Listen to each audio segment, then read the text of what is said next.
Tany's 10 years, $70 million deal. I need to give me an interpreter. And that pitching and hitting, is he really Babe Ruth worthy? He's interesting. About being the most league of the world, they don't pay that kind of money. NBA boasts and brags, they don't pay that kind of money. But baseball, who's seen as the least happening of the main, paying the most. Go figure. I'm going to talk about that old goofy bubble rain, which was a joke. They got Anthony Davis when they want him to look like something, which he's so half-hearted, it's embarrassing. They want to make LeBron James like he done something. It's a fix. Adam Silver ought to be ashamed of himself. That fraudulent mess. That's a church service hacky sack in the back sack race ribbon trophy that don't count for nothing. So don't even come at me with that mess about it counting. I'm not buying it. The NBA is a bad joke. It's fraudulent. All the pro sports is bad these days. I mean, they're still racist. They don't hardly have any black owners. I go through the whole thing. Where you want me to start? The NBA is pushing farm play agendas, taking away what they want. Still don't have no black ownerships, hardly, and coaches, etc. Adam Silver's still pushing agendas. What they want to create this facade. Think I ain't forgot about Josh Giddey. They act like you don't see it. Same old same. Major League Baseball, same good old boy network. Hockey's good old boy, straight white. You already know. So in the NFL, well, they didn't want you to take a knee for Israel, but Colin Kaepernick said take a knee for black folks, for kids getting killed out in the streets, and they ran him out. So I got no respect for none of that mess. And of course, another week with Puffy and all that, which I get, I'll say this again, he got to be held for his actions, but then there's other people involved. Everybody associated with him that's in on it, but also the ones behind it. See, so until obviously Jay-Z's the name to come up with all that, but until they come after Clive Davis and the other people involved, I'm not really, it's just a lot of money and a lot of stuff. But again, it just goes to show you it's white control, all of it. To this politics with the old tired Joe Biden, Donald Trump mess, same old same. So that's how I kind of look at, some of those events. Other than that, elsewhere, what I talk about, what's going on. Jonathan Majors, I've been asked about that. He's got a winnable case, but they out to get him for something that, again, know how it is out here. And coming for him. It's always open season on black folks. Ain't nothing new. Just a matter of time. It's the same plantation slave mindset. So, it's hard to get excited about stuff when they always pushing agendas. So, you wonder, does things change? What you seeing? I don't know. Yeah, I had talked about what I talked about today. I did a video on Tyrese Halliburton, Pacers guard. And the kids got some skill set. They just got to play some defense. That's their biggest problem. And, can they keep a player like that? That's going to be interesting. I did videos this week about Pete Rose on Vlad TV. Pete Rose, Vlad was out of his element. He was out of his element. He don't know about no baseball like that. About Pete Rose, Pete Rose was to baseball like Larry Bird was to basketball. Eat, slept, or drunken. And, Rose should be a Hall of Famer. That's a no-brainer. But I like what he said about playing with African-American players, the dominance of the National League to the American League, which was true. People don't see that now because the American League come along and dominates the All-Star games. But there was a time it was National League all the way. National League used to run it. And they had the power, had the pitch, and had all that. And then he talked about he was told not to hang out with, what's up, Ted? What's happening, man? How you doing? What's up? Give me some chat time. I'm with it. Bring it. I like what he said about what he was told by the owners not to hang out with black players. The Pete Rose interview on Vlad is worth checking out. Charlie Hustle is definitely, because I like to hear that. I like to hear that. So Yeah, I did a video about that today. And they call him the modern day Babe Ruth. And he's got his own interpreter. I said, oh, if I could come to America, don't speak English, and have a double set skill, wow. He's a really good player, but I think his arm is kind of giving out on him. I don't know how much longer he's going to be a top tier pitcher, but I'll say this. He can't do worse than Clayton Kershaw's, especially in the postseason. But then again, Owen hasn't been to the postseason. But the Dodgers, everybody talks about the Yankees, the buy stuff and all that. Dodgers then had a top tier front roster for the last 15 years and got one title to show for, and that was in the bubble year. Not exactly like they've been burning up, with dominance. Should have been. I like Dave Roberts as a coach, but Ohtani, it wasn't going to happen. I'm going to address that just a second. It wasn't going to happen because Mike Trout is shot, and he ain't a clutch player. He got stats, but he overrated. Can't do nothing. Yeah, racist, but Rose ain't racist. I like Pete Rose, too. Rose grew up tough, and he was straight cat. That's one of the things why they kind of don't want to deal with him, too. Quiet as kept. If he was a bigot, he'd have been in the Hall of Fame. And I say that because they had Dewey Coons racist behind the Hall of Fame. Former commissioner. So he did Hank Aaron. So, yeah, Rose was like Kurt Schilling. He's about to be in the Hall of Fame. Them good old boys, they found a way to get him in. Or if Pete Rose acted like Brett Favre, he definitely get in. So that's what's up. Yeah, but I like Rose a lot, though.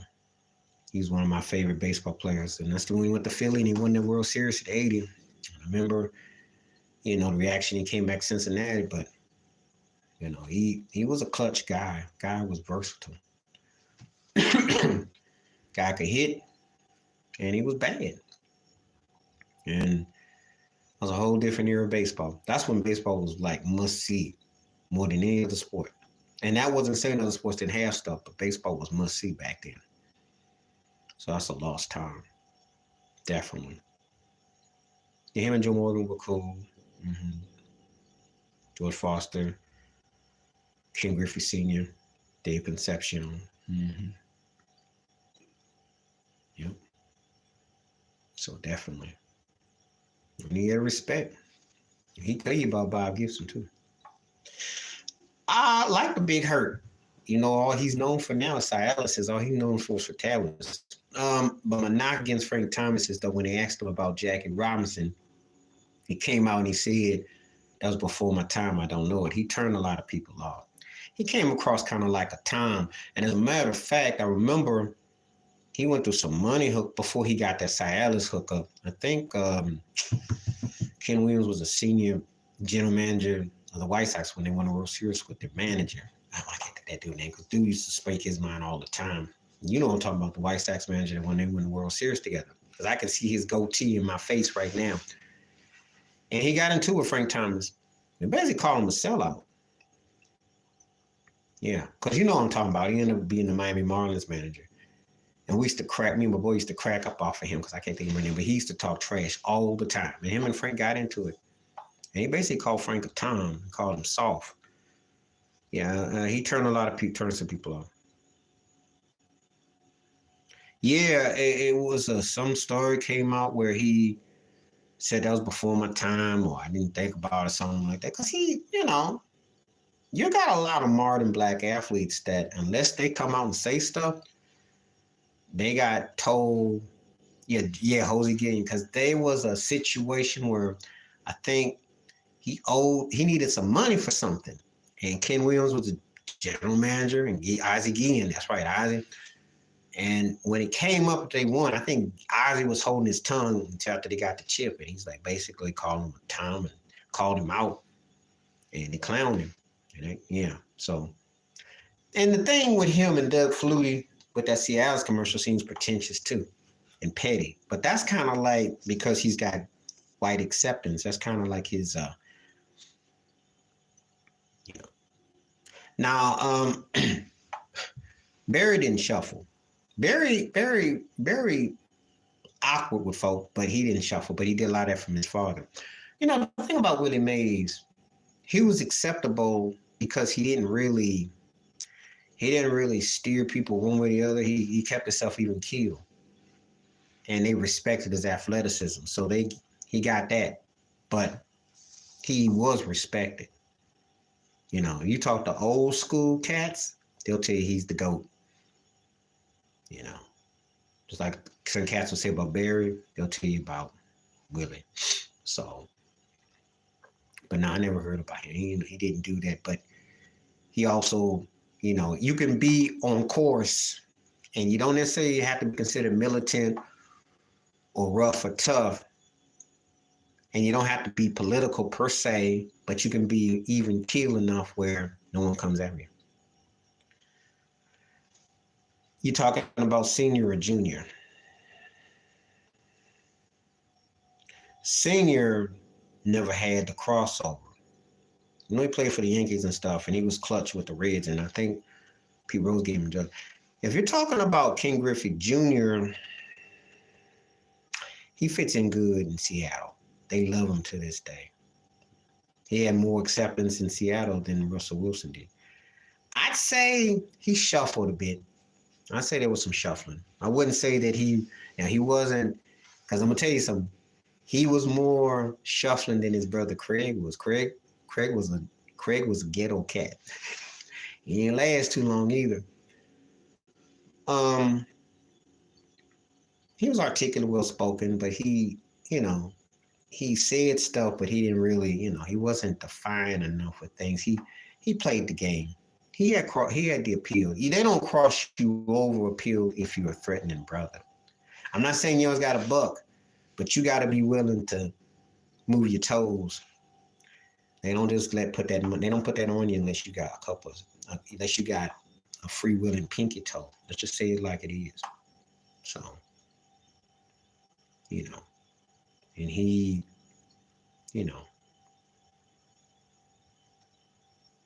well, Jeter, tell you like this. I wouldn't say he did, but when they had about race relations after George Floyd, and he had that viral meeting with Reggie Jack and all them, he got blacker than most people remember. I'll tell you that. Pardon me, because up until that point, he didn't speak out a lot about a lot of stuff. So what was it, 2020? He had that big old viral about racial. It was like Derek Jeter. Really? Because he wasn't seen like that. He had crossed over. He had appeal. He played a role. Kept his hair groomed, kept himself well groomed, well manicured. Even though he was a freak with these chicks. About the softball and the fruit baskets. The chicks always got the same ball in the fruit basket. That was hilarious about him. So. But Jeter, that was surprising when he spoke up. Because A-Rod was actually speaking out more about it than Jeter was. But Jeter did, been low key, the whole Miami Marlins. He got more political over time. So, oh yeah, heck yeah. I was a big Chef fan. Chef had that straw. Come on, yeah. They hate Chef. Excuse me. Pardon me. Ain't no cold, so pardon me. Get my sanitizer out. Yeah, he should be. Because what era you want to debate? And was he clutch? Did he come up big? Yep. Chef checked all the boxes. Had glove work, could hit, could run. But he was an outspoken brother.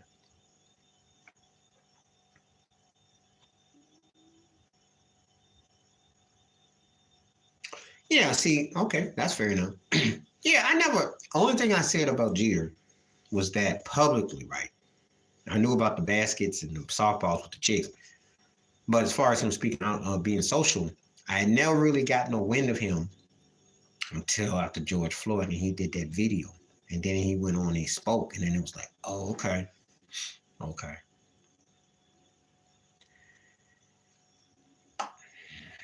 Yeah, I mean, I like to make, Crime Dog, but he should not be in on no Barry Bonds. Because I still remember the 93 year when he came from Toronto to Atlanta.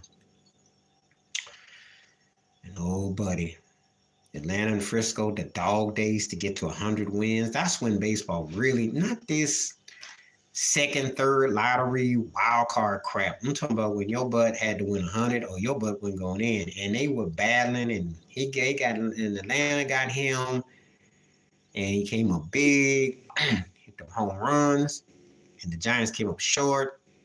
That's what I'm talking about. Got out of Toronto. I mean, I would say if he got in probably about 5 or 6 years after Barry Bonds, I'd say yeah, but not before Barry. And but he was, he had his moments. I mean, I like Crime Dog. But I agree with Skip Bayless about one thing. There's a few things I agree with him, and one of the things he said that I do agree with. If you're a Hall of Famer, you're a Hall of Famer. If you're not, you're not. There's no and or buts about it. Because if you see a guy peak prime, it's just like how I look at a music artist or an actor or an actress or something. He had to wait because of that, and also because, it's other political reasons. But, you know, they moved along from that. But that was a joke. I mean, if you're a Hall of Famer, you're a Hall of Famer. You know. But that's a way to slap him on the wrist. It's kind of like Tim Hardaway with the homophobic remarks, and then they, made him wait before they put him in. There's ways you cut into people, but you don't make it personal when it goes against what they did on the field. Or like if you're a recording artist or if you're an actor or actress, if you're a Hall of Famer, you're a Hall of Famer. If you're not, you're not. So, and you don't put in a B minus, high C plus person on the ballot with someone that no, you just don't. So, but I like Robbie too. Robbie was tight.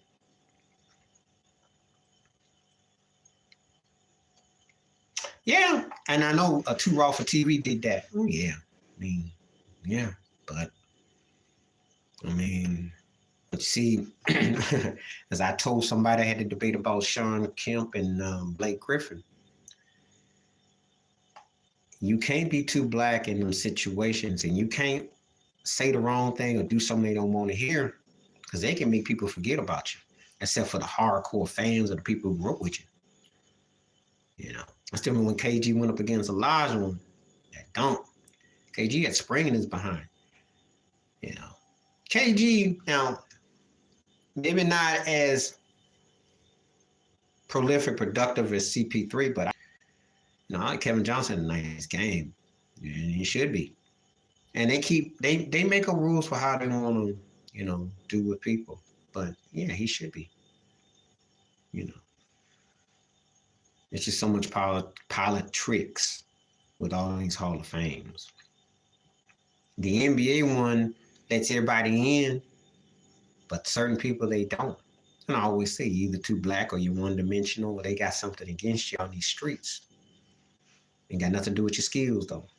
That's what people don't always understand. It ain't always about your skills. It's just like that with every industry.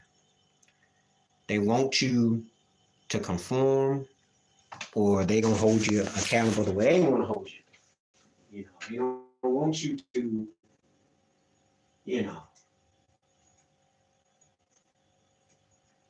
want you to be what they want.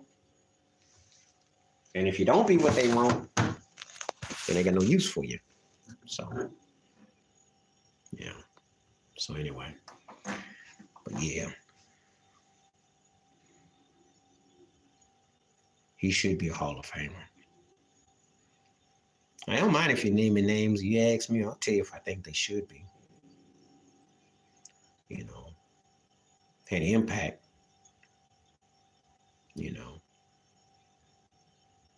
Because he's the kind of guy that if he played anywhere on up, easily. Chuck Taylors. I'm pretty simple cat. I like them Chucks. Those are my kicks. especially with some purple strings. I used to rock them Converse. And don't I can't even begin to tell you why. I bought other shoes. I had a homeboy once give me Jordans back in '88. Had some Shaq shoes. You know, I think I even had some, I was looking at some Barclays. I saw Hakeem shoes. But there was something about those old school Chucks that I just liked. They made me feel special. I don't know what it was. And I think I had that because I had the purple strings with them. I don't know. But, you know,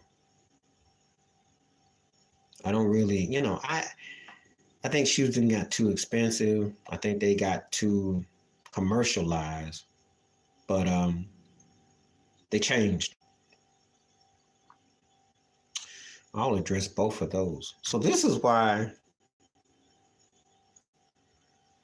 I disagree with some other brethren when I do my NBA commentary. 80s basketball is the greatest era of basketball I ever saw in my life. And not because I was a youngster or something like that. Because actually the 90s, being almost 20, then I went through my 20s all through that, I got a chance to see it uncut more. When you're younger, you're getting into it and you're watching. But I've had a chance the last 3 decades, 4 decades, 3-4 decades to take parts of each era synonymously in my mind. And yes, I know people will say, well, the West was a cupcake and all that, but people had identity. People forget Alex English led the NBA the decade in scoring. This is an era when you had a Dr. J, a Moses Malone, a Larry Bird, a Kareem Abdul-Jabbar, Michael Jordan, George Gervin, Bernard King, Dominique Wilkins. I can go on. And this soft-spoken, cool dude, kind of like Wynton Marsalis box top, just was lighting butts up. And they had a crazy offense. Because I remember when they used to try to mountain sky high run and gun. Oh, man. The Nuggets back then, and we talked about T.R. Dunn and Michael Allen. Look, the Nuggets, was that white boy Bill Hasdick? Oh, God. Kiki Vanderway and Dan Issel. Oh, Lord. See, I'm just throwing these names on top of my head because I remember.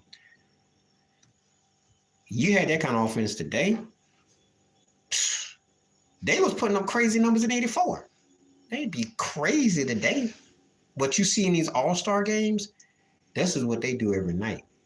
They were crazy. David Thompson, everybody knows about him and Dr. J in the slam dunk contest and all. He had crazy spring. Drugs got the best of him. And then, of course, but he got his life back subsequently. But he was a freak of nature. I mean, he was a freak. One of those cats that, I put it to you like this. He'd be 10 times better than Zach LaVine's behind. He'd get 10 times more money than Zach LaVine. A lot of the cats that get hyped for what they do, he was scary. It's just that Dr. J and him, that was a matter of like, the NBA needed Dr. J for commercial purposes. They Thompson didn't get to Denver and on everything, but make no mistake about it. That was the meeting at the summit before Jordan and Dominique. That was a meeting at the summit. Because you had to have spring to go against David Thompson. And he was nice with it. Okay, let me answer the first one. So your favorite throwback NBA? The Spurs uniforms, actually. 80s and 80s, I like the old Spurs uniforms. God, let me think. You got me good on this one. I got to put my thinking cap on. Whose uniforms did I like back then? The Jazz had cool road uniforms, I think. Sixers, I used to like the red joints. See, uniforms were cool back in the day. Portland's black ones. And in the 90s, the Bulls ruled. Black one was tight.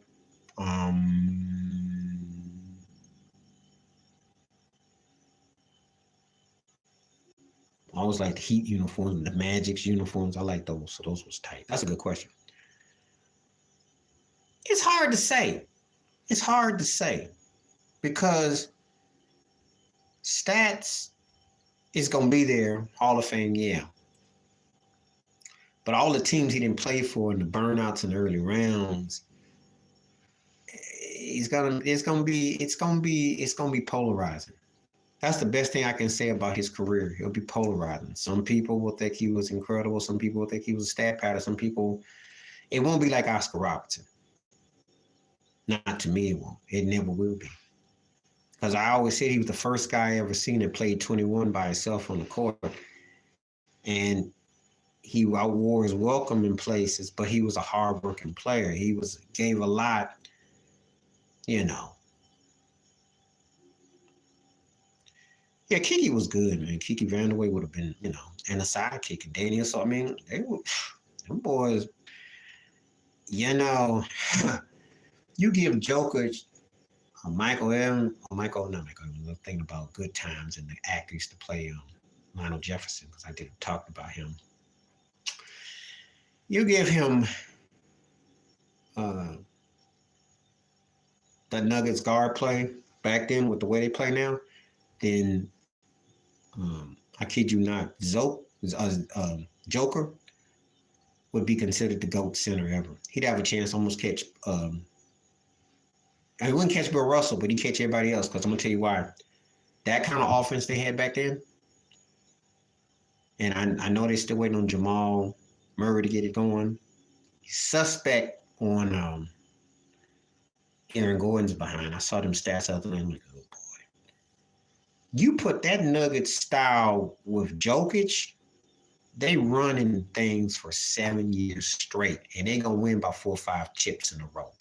That's how lethal that old Nugget style was. If you put that with what he do, with them triple doubles he do, he be looking like Oscar. He make you forget about Westbrook, because he'd have a triple double. He'd have a triple double every night. He'd have a triple double by halftime if he had what that running gun did. Yeah, he was. AD was too black for the NBA.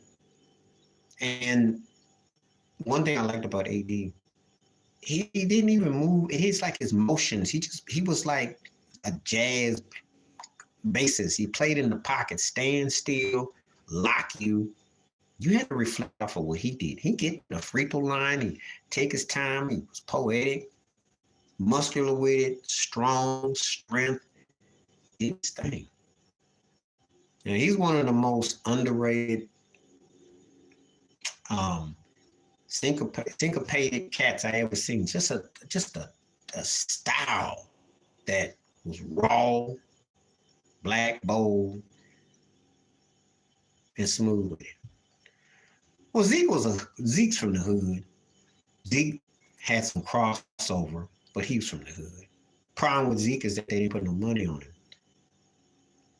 Yeah, he is. But all I said was, if you put with that Nugget style, okay, I'll say something that you can relate to. I'll bring it up to you. You put him with my dude Raouf. Give him my dude Raouf and Antonio McDaniel. Because before Antonio went to the Pistons, but you put him with my dude Raouf. Put Jokic.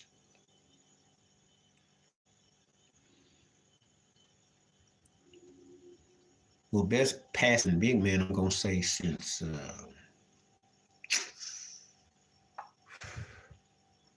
I'll say best since Shaq. Because Magic wasn't a center per se. He played at it, but he wasn't a center per se. He didn't make his bread and butter. Or better, best since Kareem. I'll give you that. But yeah, give him my move Raouf with Joke. Even with Joke and my dude, that's at least 2 straight trips, 3 straight. A guy who could shoot like that, and you got Jamal Murray, but if you get it on my dude Raouf with Jokic, triple double every night. What's happening? How you doing? Right on. Good to see you. Good to have you in the house, Nate. Right on. Back to you. But yeah, he's already a top 10. He's already top 10. There's ain't no second, ain't no about it. he's moving up, and he needs Aaron Gordon to, they Michael Porter is actually the X factor. Because if Michael Porter gets that Klay Thompson thing anyway, he gets his shot spot on. Because to me, when they beat the Heat the last couple of games, I said that was going to be the turning point. And they I know what KCP going to do, so,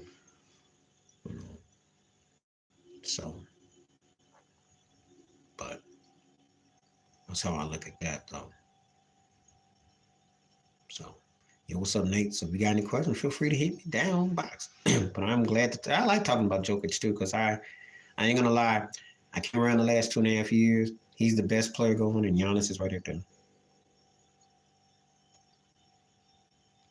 Now, Chauncey is good. You got to have a coach that guys like Chauncey Billups. That's why Larry Brown was effective. The system worked, and then he got better with it. Kenyon Martin, he got to score more points. Okay, we'll have a nice debate. Did they do him dirty? No, and I'll tell you why. He did the Nuggets dirty because George Karl was the best coach he ever had. He should have never gone to New York to be no model. And then he became basically an OnlyFans for every wearing any uniform just to get through his career. People forgot all about his career after New York. Now, I think had he parted on better ways, he may have considered it. Now, I know I'm going to catch hate for what I say. I remember in Syracuse days, I like Melo. He could play. And to me, he was kind of like a precursor to Durant. And he got a sweet 15-foot shot on the right side. He could shoot. But he didn't do enough for me. And he wrecked his best chance with the Nuggets. The 2008 year. So one year they won 6 games with the Lakers. He had his best days. He had his best moments. He had his best time with him and Kmart and with Iverson. I remember. And J.R. Smith throwing gang signs on Twitter. Yeah, I go back. But no. Because you got a guy now who's a 2-time League of Appeal. I became a believer a year ago before the finals. Because I started really watching him. I had already given it to Giannis, but I started watching him. And then I looked at his trajectory and how he got off. He just was a visionary. And I'm going to tell you something. I was one of those people that would have told you 15 years ago that Arvydas Sabonis, who I still say, had he came over to Portland back in the day and played with Clyde, Terry Porter, and Jerome Kersey, they probably had a chance to win the chip because I liked Sabonis a lot. He just was too old when he went against Shaq, but he still had better handles than a lot. But this guy, he takes you on the dribble. He can shoot the dead rock 3, shoot free throws, sets teammates up, just plays incredible hybrid brand of basketball. And the scary part, he ain't even hit his full peak and prime. That's the scary part. And if they add a spot-on shooter, that's what I mentioned my dude style. You get guys who can be sniper, who can shoot with consistency. He's a hard fence to break into. Because he, you know what he did to AD too. Ate him for breakfast. And he's the guy that if Steph Curry had back, they would have been a dynasty, would have kept going. That style of center. Because he actually is the offshoot of Steph's style, if you think about it.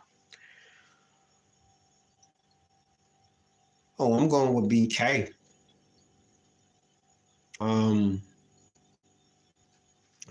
Bernard King, when Larry Bird calls you the greatest offensive force he ever saw, played against, I don't look at Melo like that. Melo was bad. But Bernard King, before he got hurt, oh man, I mean, he do damage to you. And he's, to me, because his injuries and stuff is what hurt the Knicks with Ewing and all that. He'd have been a heck of a scary triplet. Rick Pitino came there and they had Mark Jackson and him and Patrick Ewing. Oh God. Bernard King was a handful. I saw him with Washington in the 80s, and he was the truth. He moved me more than Melo, you know. I know people gonna say, well, you ain't the biggest Melo fan. No, I like Melo a lot. But I always thought Melo was, I want to say cherry picker, but he's one of those kind of guys that if he's a third wheel, pardon me, I'd say the third wheel, he looked like the first set because he could score. But I never was blown away to think that, oh, this guy is just going to kill it, except when he was in Denver. That to me was his best era. Everything else is kind of like a blur. I remember some things, I don't. When Lynn Sandy blew up in New York, he was a hater. But Lynn Sandy was the exact thing that he needed to come back, and he had issues. So, excuse me, that's on him. Yeah, I remember. Hold up.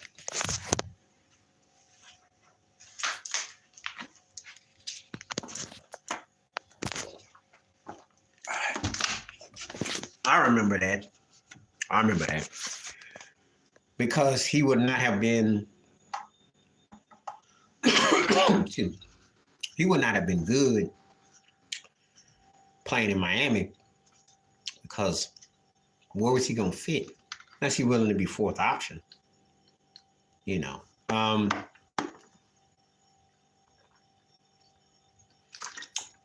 Defense would have been shady.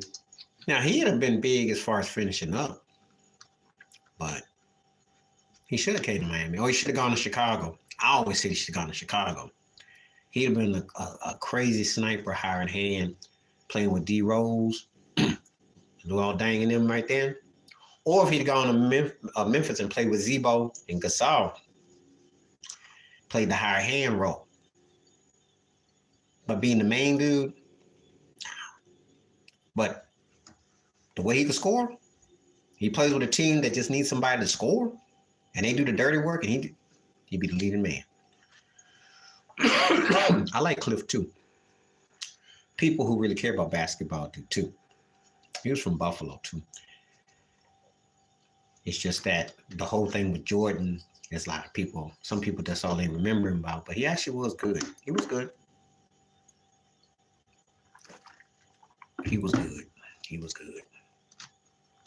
Just that, you know, that whole thing in the finals. And he actually went to Phoenix, and he did pretty good. Mm-hmm. Yeah, and I do agree. You know, a lot of those guys that you see, I always want to say his name for Phoenix back in '93. Because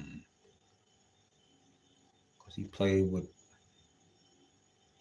Barkley, and he played with KJ, and he played with Dan Moore. I mean, get my phone out. Hold up. I want to get this guy, so give me just a second. I'm going to get this guy, because this dude,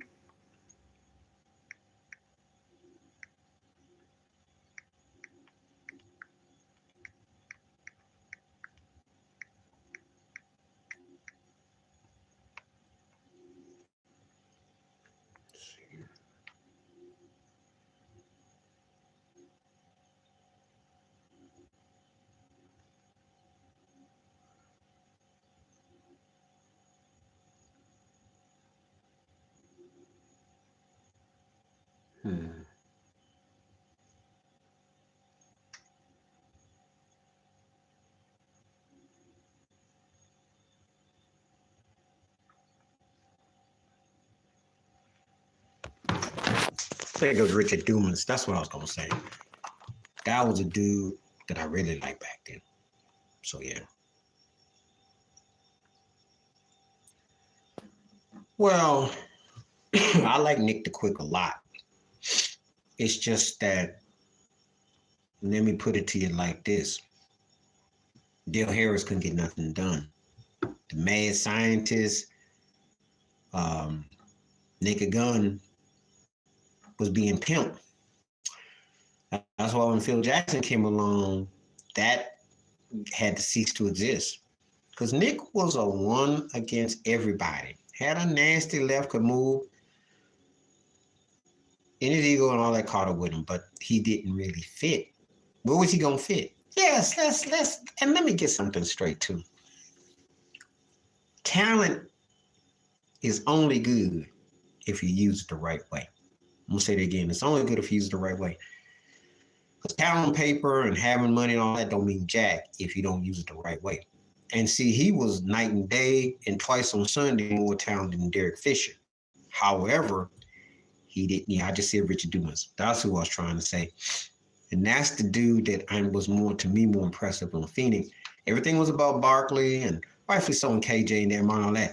He was the dude against the Bulls that I was watching. Like, that dude comes correct. That could have been a problem.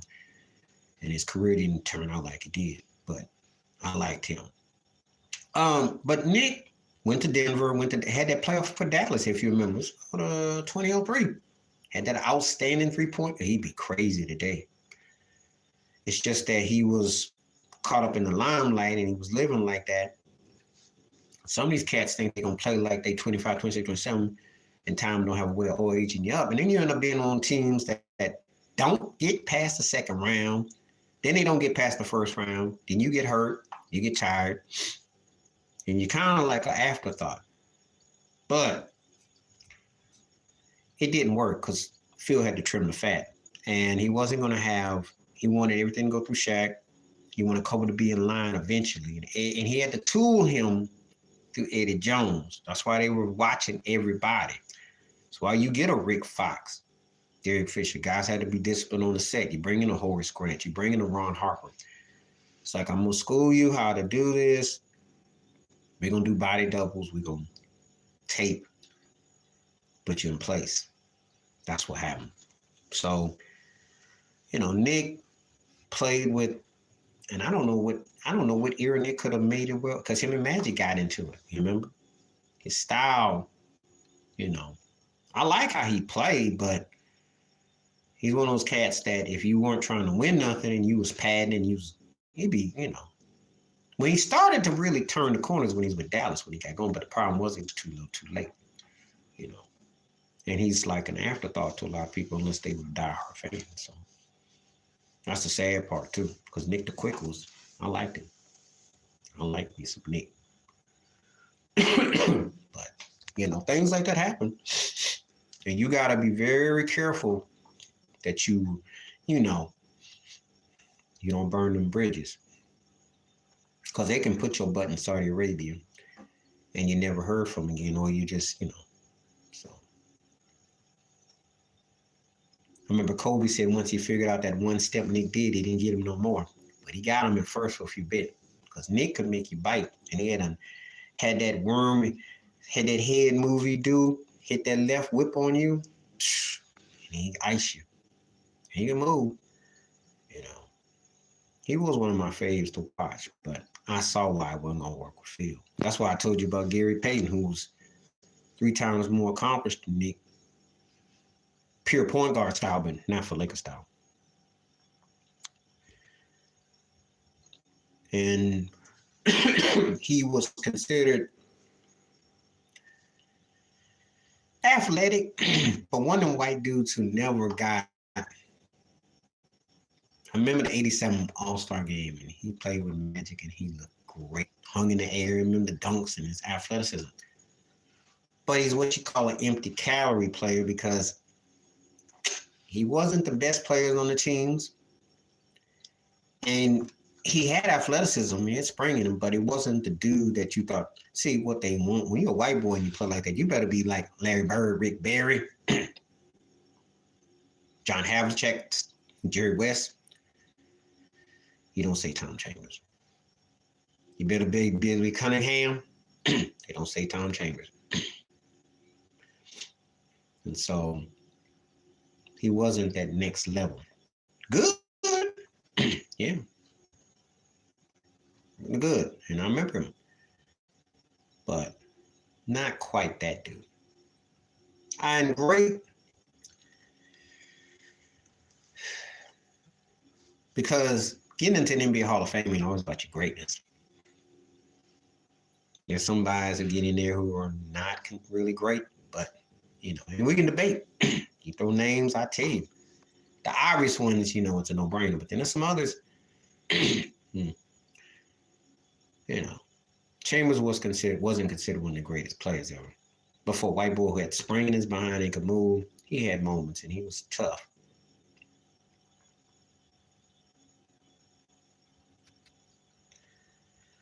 Yeah, if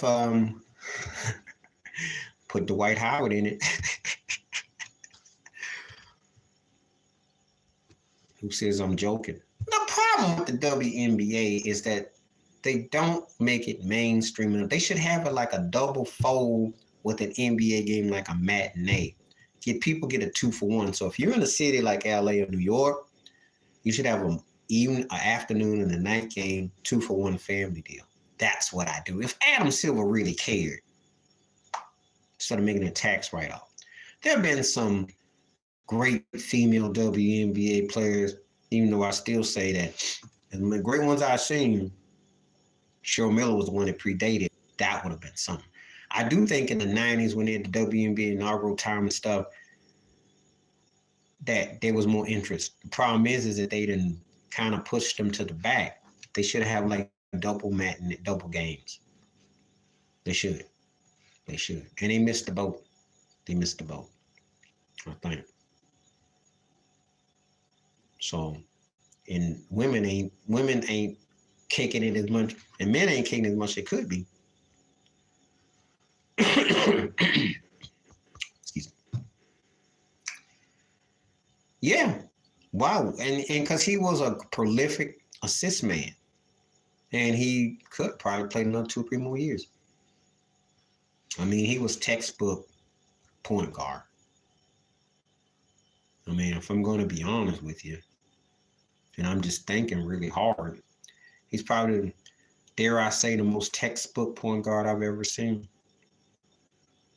Because the pick and roll with him and the give and go with him and McCall Malone was Jerry Sloan's. And I did a video about LeBron and Jordan and about the difference between the two, just with how coaches prepare for them in the playoffs and the finals. And Jerry Sloan's styling, they were just so meticulous and so rigid with what they did. Stockton was unbreakable. And I believe if he had wanted to shoot 2 or 3 more 3-pointers and a few more flashes, he could have done what Steve Nash's career easily. Because he wasn't that far. He was just more precise. That's why Kevin Durant came in the wrong era. Kevin Durant played with Stockton's era. The way he plays, not going next level rock, been perfect.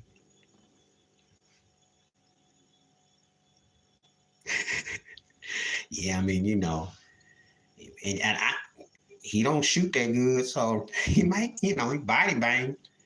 Well, they ain't gotta worry about no Puff. Ain't gonna be no DJ Khaled. Here come another one charges against him over there. So let him play. He should. He rebound, and he does shoot threes now. But you ain't gotta worry about him touchy-feeling. Just saying. That's not his neighborhood. Not in that neighborhood, it ain't. And some of that play over there would sock him in his eye. He get the Will Smith 2-piece special. So, just saying. But Stockton was incredible. Because I mean, you can always say, like, with Isaiah's where he played point. Magic was versatile. He got everybody going. And when he did it, but Magic could still score at a volume. Where he ran and did things. But Stockton was so precise, detailed that, it's like really, it was the way they would pass, the way they would play. And he was probably the most point guard I've ever seen. Because it wasn't about breaking your ankles, and it wasn't about, he run breaks proper. He run a, 3-on-1. He did. He was textbook. And he could steal too. And I remember a game back in '98. I talked about this. He's the only player, and there was one other player. The Knicks tried a backcourt, forecourt press trap off rebound. They come flying at him, and he broke out of the four trap in under 98. The only other player I saw do that was Michael Jordan. And they are different athletics why they were, but the mental capacity. Stockton was a smart dude. They just went against, the stagnant of Utah and not having that center or having another scoring option is what cost them the ring. But make no mistake about it, he's one of the baddest players ever and one of the greatest point guards ever.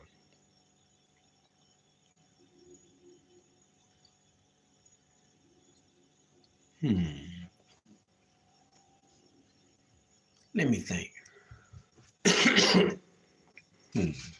Hold on, let me think.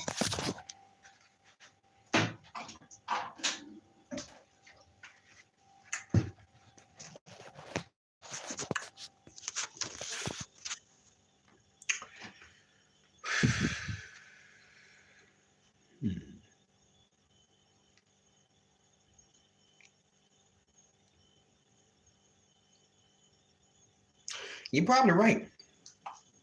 Probably right. I'm really trying to think because you're probably right. I mean, part of me in the last 20 years want to say Rondo should be in that conversation because he, like a Magic and like a kid, he could beat you with just doing assisting, but his body of work ain't on that level with them guys. I like Gary Payton, but it wasn't enough where it was enough to that quite level.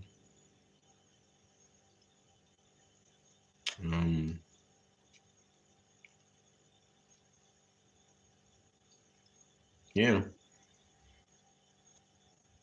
I want to say Pistol Pete for passing. For passing. I have to think about it because Pistol Pete would get on my list for passing.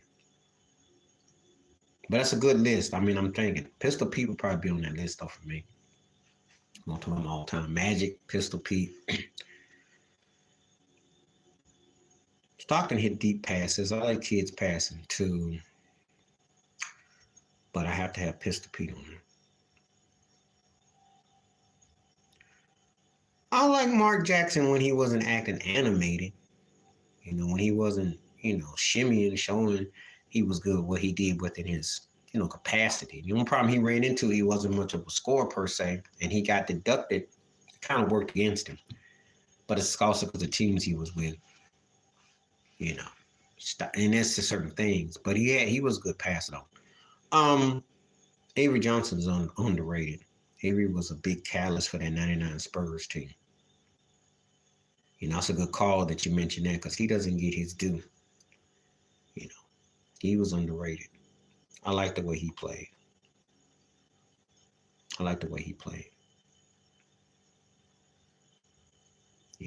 And it's a shame what happened with him as a Mavericks head coach because after the Heat finals, it's a shame.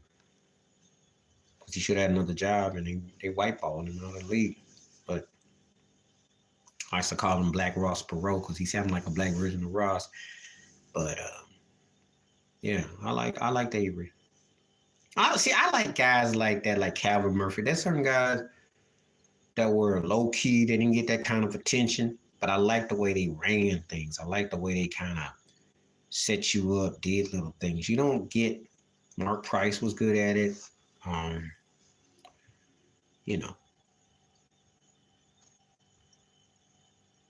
Yeah, well, there were some substitutes and things that didn't quite go what they're supposed to.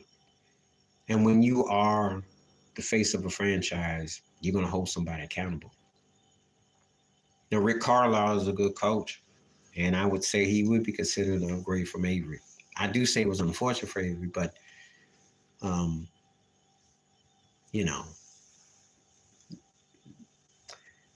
I understand. This is nothing new. Superstar players run coaches out all the time in the NBA, especially if you ain't getting the job done. So that's the reality. That's the game you play. It's the fire you play with.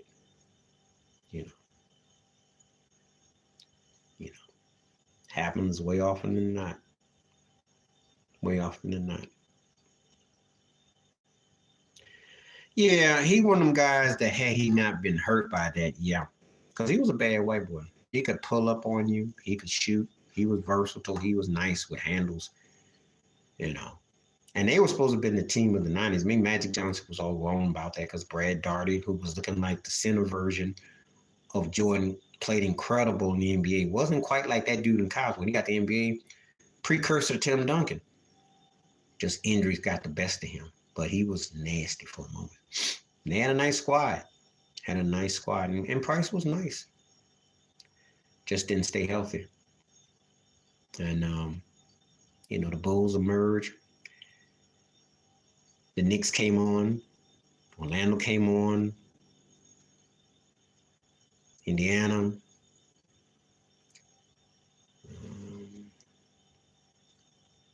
Atlanta was consistent. I mean, let's be realistic. If I'm honest with you, Mookie Blaylock had more of a run than more Price that you remember if you was keeping with basketball in the 90s. And Mookie was good, but he wasn't going to get more Price love. Good, but, it's just the reality. So,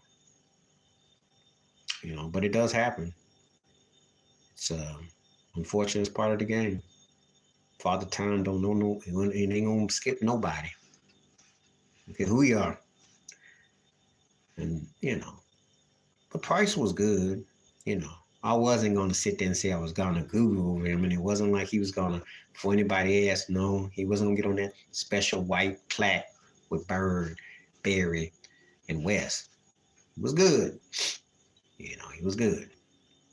And you could be, so that's how I looked at him, though. So.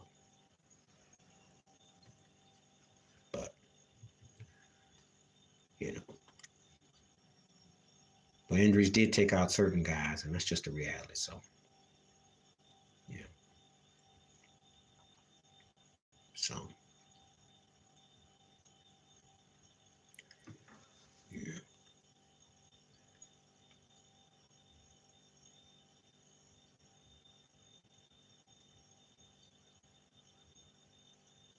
Yeah, I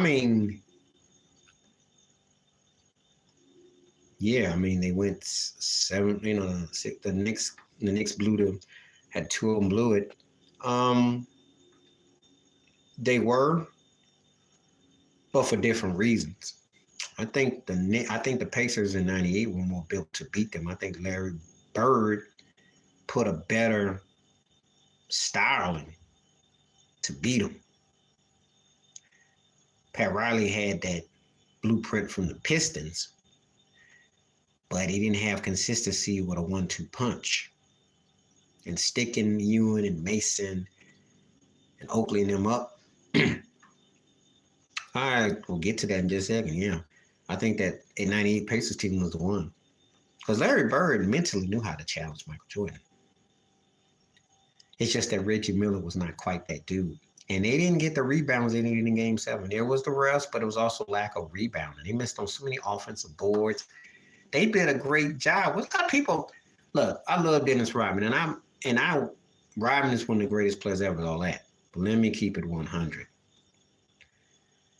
They didn't get no boards in Game 7. The last 5 minutes, that game was very winnable for the Pacers to get a couple of boards, get fouled, slow it down, win the game. Because the Bulls were very vulnerable. Very. And that's why you knew it was the end as far as that level. Greatest Jordan wasn't all that, it was the end with that.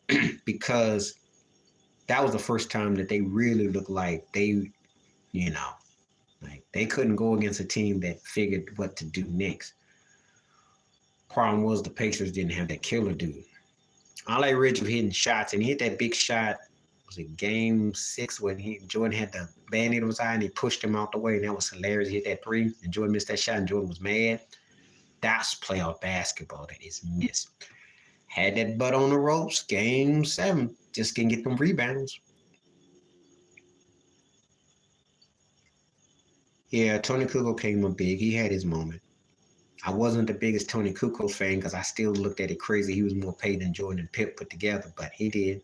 And Pippen was having a hard time. Pippen had to chase Mark Jackson. And Jalen Rose did find his groove. Jalen did find his groove. Jalen found his groove. Jalen came up big. He came up big. So yeah, I remember that. I remember that in 98 like yesterday. Because actually, Utah and Indiana series would have been pretty interesting. They would have been pretty much interesting. They had played at that time. That would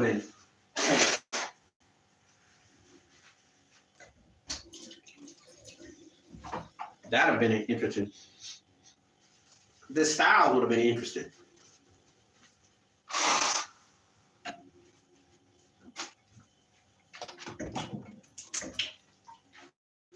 The styles would have been interesting. And, you know, it would have been interesting. That's why if you ask that question, it's not that hard for me. It's the Pacers of 98. It's not even close.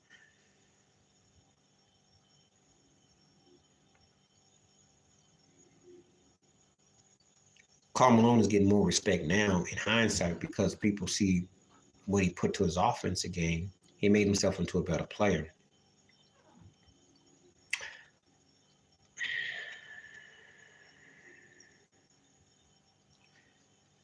Now, he hasn't passed him up as a power forward to me. Now, he wins a couple more rings, the league MVP, finals MVP or two. He'll be top somewhere between, you can make the case between 11 and 17, but he hasn't passed Karl Malone to me. He got a ways to go before he passes Karl Malone because Giannis is still learning how to shoot free throws. He was horrible against, I'm a Heat fan, and I didn't mind him. That was horrible the way they lost that first round last year. That was horrible. So, no, he hasn't passed him yet. If he had a John Stockton, someone to coax him, and had a coach who understood structuring, he could be even more dangerous. Than him, I'm going to say something bold. Giannis and Jokic could be the magic bird of this era, foreign style, if he had a Stockton to him. He ain't past Karl Malone yet. I like him, but he got to be more lethal with everything. And he gets fused real quick because he's trying to muscular everything. He learned a lot, but he still can get better. So I can't say that about him. That's going to take a little more time before he gets to Karl Malone level. Because you got to remember something, Karl Malone had that fadeaway. He did Giannis's career early part, and then he hit you with that fadeaway. And then he had scoring titles. And he was, remember, he scored that. If we were doing East and West MVPs, Karl Malone would have had about 6 or 7. And Will Chamberlain's book, Who's Running the Asylum, which I recommend you read, puts this in perspective. He said Jordan used to shoot the technical. He beat Karl Malone by a point or two. Karl Malone was always second to him in scoring. Think about that. Let that sink in. And 10 boards and stuff. One point guard, no center in style. So that's what he's got going against. But I do think Giannis got a chance too. But not now. No, not now.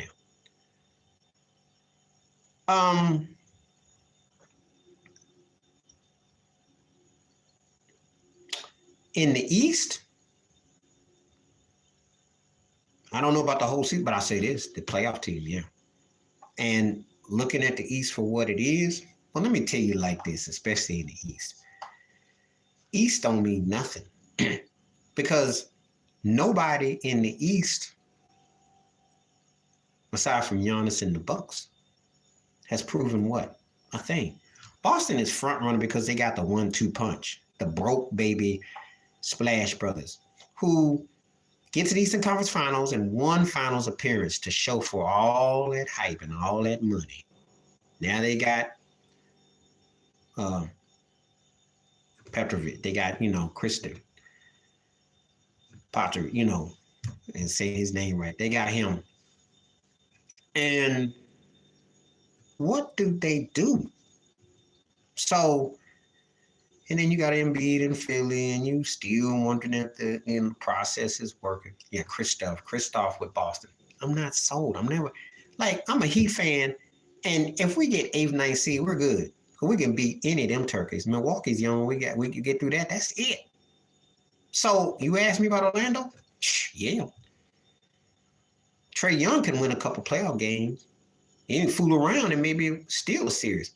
There is no respect for what the East is putting out. I know Milwaukee, Boston, and Philly. I know. But who scares you?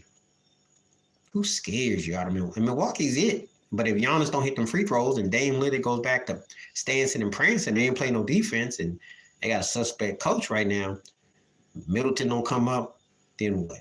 So the East is open. So yeah, they could get in there. Yeah. Giannis pass is good. He practices good. His mental technique though, when you passing, because you got to think, steps, move. He passes good. He really do. He just got to work on his free throws, and he's got to work on fadeaway shots. He's got to work on 12-foot shots. They don't do the wall. He can be aggressive, and then he's got to understand how to balance his ego and his tempo, because that's why they get him on those technicals and on those shots. He get too pressed. Yeah, he is. Udoka can coach. He can coach. He just got white ball for messing with that chick in Boston, but he can coach. Udoka can coach. He's the truth. All right, I stand by that.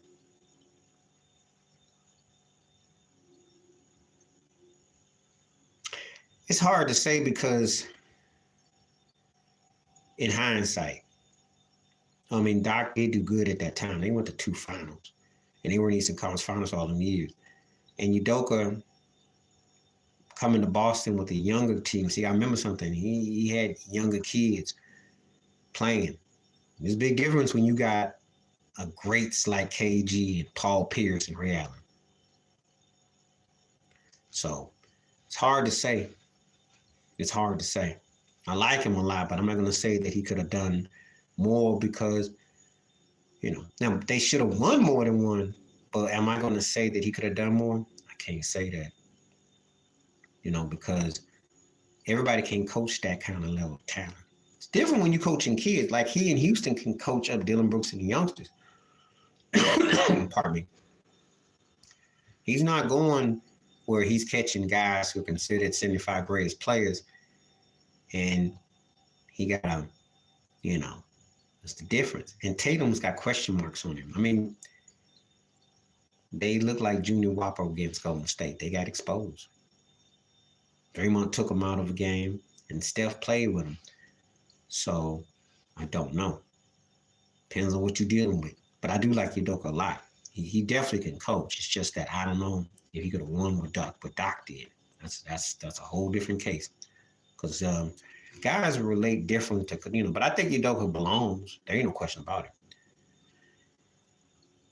No, he got treated worse than TJ Holmes because he got suspended for reasons that I still ain't figured out.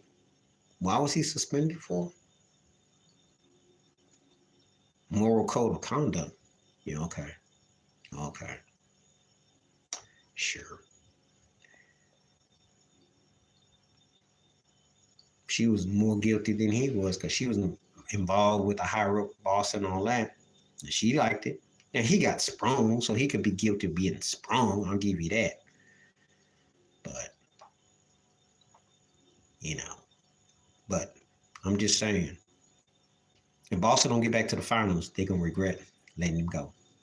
Now, I think they got a good coach now, but I'm not sold on them. And Jason Tatum is a broke Junior Whopper, Steph Curry. They want him. They push him. They hope him because he's with the Celtics and he's clean. He's accessible and Jalen and all that. I just don't feel that those guys are those dudes. And I still think if they had an it player, be it Larry Bird, be it a Paul Pierce, with that squad, they'd be dangerous. They don't have that dude between them two. I'm not sold on that duo like that. They've been together now, yeah. And they got one finals appearance to show for it. And how many crappy 7 games has Tatum put up?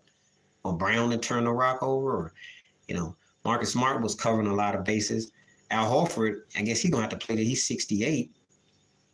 Kristaps going to have to come through, so.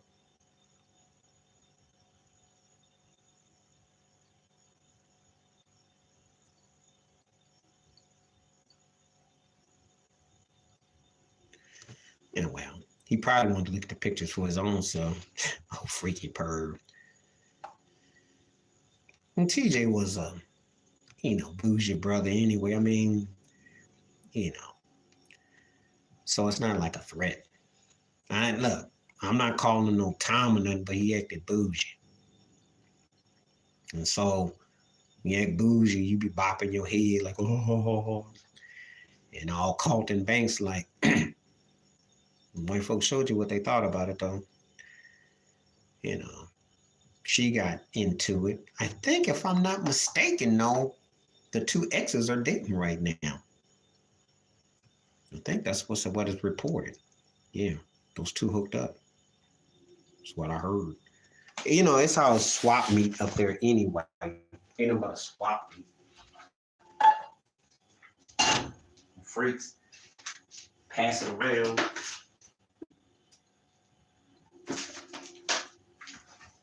So ain't nothing but like a swap meet out there. So I'm not surprised. All they doing is just passing it on. So, I heard about that mess on Kinky People.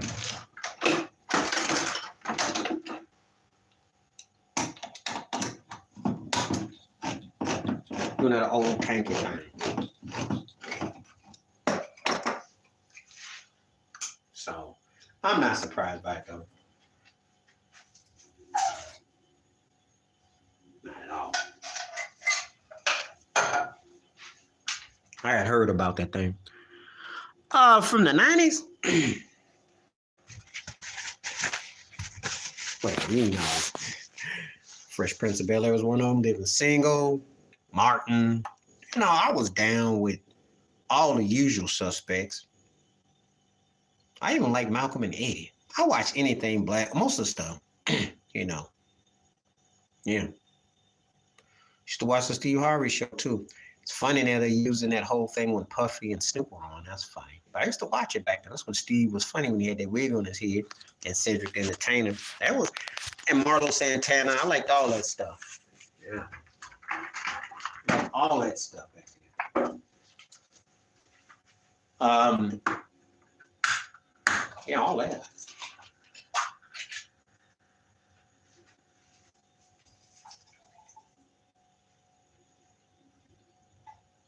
All them shows.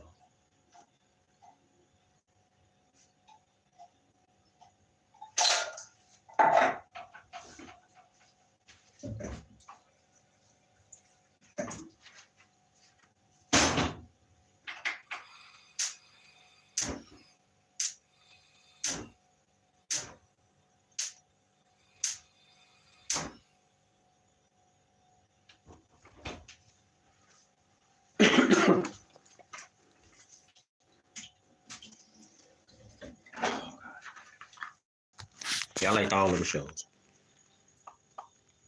Rock. I appreciate you saying Rock, because Rock, Charlie Double was a good actor. And of course, most people remember him more from Menace to Society with Cherie's daddy, but I like Rock a lot. Rock was underrated.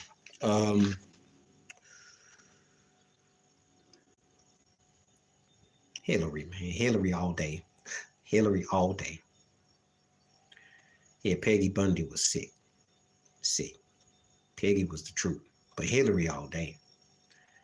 I loved her in that corny movie with Kid and Play, too. It was the Broke House Party 8. But I like that movie. She was crazy stuff. And then on that one dude that used to be on Saturday Night Live with that player movie too. She's in that movie too.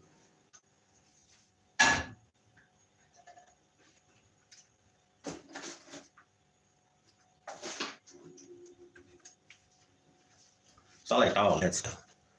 I liked all that.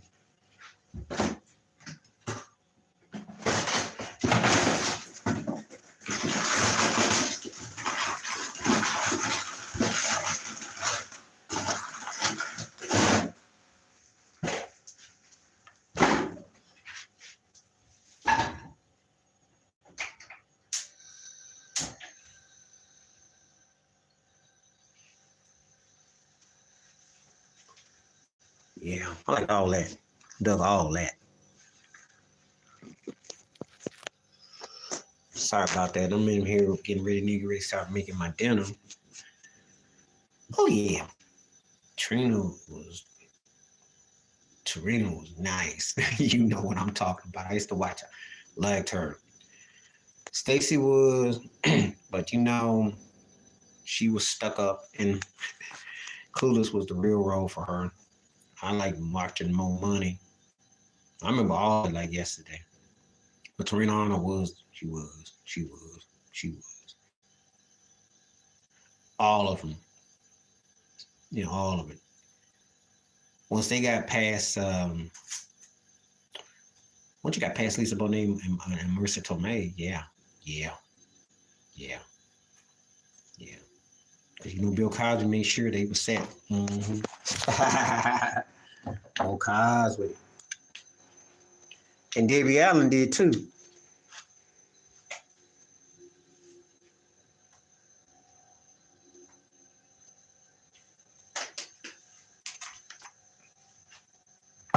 So yeah.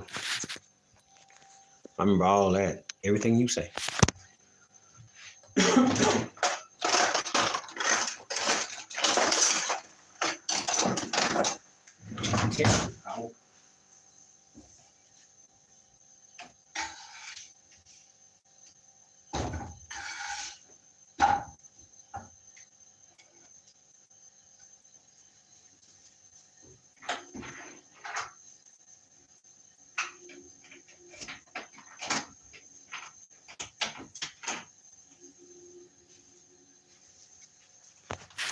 Cook on it.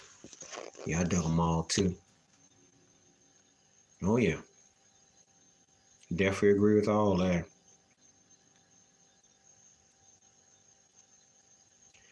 I wonder if it was related to the something, because that seems way too young. You know, I got mixed emotions. I mean, I'm sorry that he died so young, but you know, as a Buffalo Bills fan, I'm always gonna remember that suspect lateral. But I didn't even know about him passing. I'm sorry to hear that.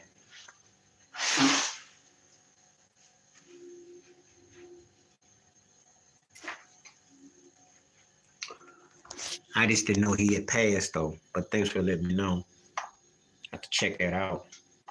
But yeah, I'm sorry to hear that. I wonder if it was related to the Jabberlish.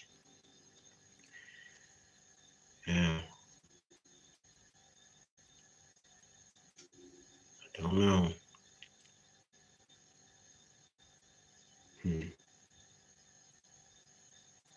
I remember that play like it was yesterday. It's my ex-wife and daughter went down. I remember I was all excited the Bills were going to go. Because if we win that game, that whole mess with Rob Johnson and Doug Flutie and the thing that divided the Bills for 20 years, half the lineup was going for Rob, half was going for Flutie. When they let that lateral and they said it was all legal, that was. So I wonder if it would have related to. He's got to not turn the ball over so much, and he needs a better coach. And they need a sidekick to Diggs. And Diggs realize you get old, especially a receiver. You ain't got but so many years. Gotta get that taken care of.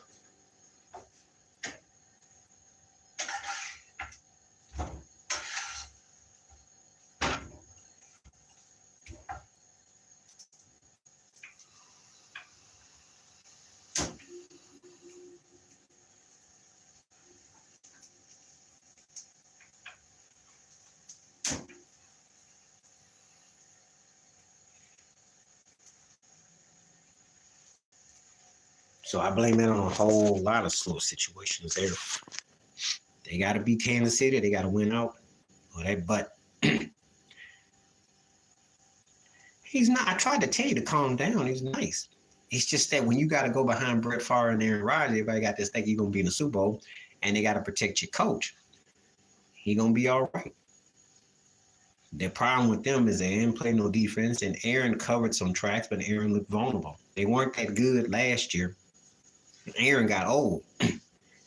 But don't give up on Lil too quick, because he's better than about, say right now, he's better than 25-30% of what's going to quarterback. And, you know, I can name you teams that Jordan Love will definitely be on the plus side. I mean, is it going to be like Brett and Aaron automatically? Not, maybe not like that. But, hey, don't sleep on him. You got to work with him. You got to be patient. Because, yeah, you know, you just got to play some defense. And your coach, you know, he's got to be smart and wise. But, you know, you got a nice little squad. So, you got a nice squad. So, yeah. I got a couple more minutes before I'm going to go because I got to start cooking this meal up because I've been on here for it. And I enjoyed it. And I loved all the questions, comments. So I like to run it on Sundays and get through the day. Appreciate going through the different teams, different things. You know, I did my video already. What I already told you about what I thought about that hokey church service sack raised trophy mess, which was a joke. That's just to make LeBron. They want to give LeBron some kind of award. You want to know what I think about Dallas Philly? It could go either way. Everything is gearing for Dallas to win. If they don't win this game tonight, that's it for them. Because not only will it be another loss against, and plus they got a heavy schedule coming up, so they better win this game, or they won't even be third seed in the NFC. If they lose to Philly, that's like equivalent to 4 games. Then they gotta go to Miami and Buffalo. They're not going to win both those games. They'd be about a first-round exit. So that's why this game is double for them. Philly needs to rebound, at least have a credible game. I say they got to win, but they got to have a credible game because they got exposed bad. It's another thing to put on as an MVP, too. They want to probably give him an award for some token MVP award. You know, it's a joke. Because he didn't win the Magic Johnson Western Conference one and all that. So, you know, that's what it's about.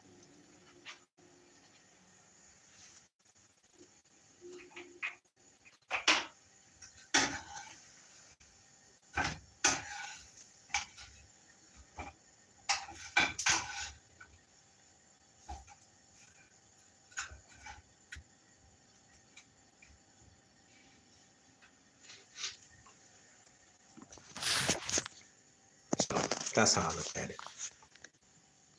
Yeah. Okay. So I got one more minute before I'm clear on out. But yeah, they had different awards, so they figured they got to give him one. That's all it is.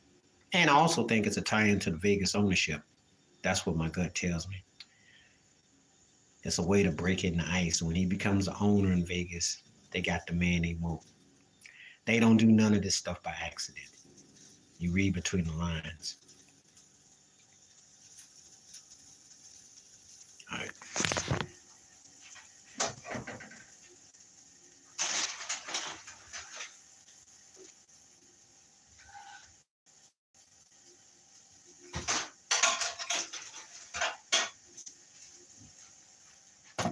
Make this dinner.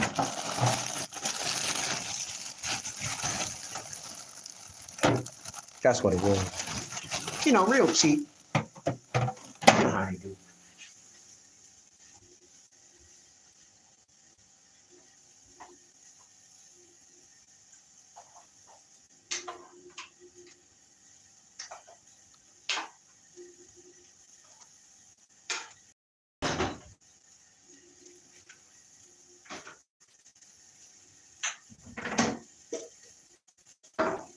So, yeah. All right. I'm going to wrap it up. I will be back again soon. Appreciate everybody's thoughts, comments, commentary. Support as always. Peace the best. Stay healthy, stay safe out there. And I appreciate you coming through. I loved all the questions. Great to see all the cast coming through. The props to Ted as always. Peace and blessings to you. Prayers and thoughts are with you, with your mom, of course. Nate, good to see you and everybody else who was watching. Appreciate that we covered a lot of topics tonight. And in the future, you got more questions, we'll talk about it. Appreciate you always. Best to you. I might come out during the week. If I don't, it'll definitely be next Sunday. But just want to reach out to you. Peace, blessing, stay one, right on. I'm out.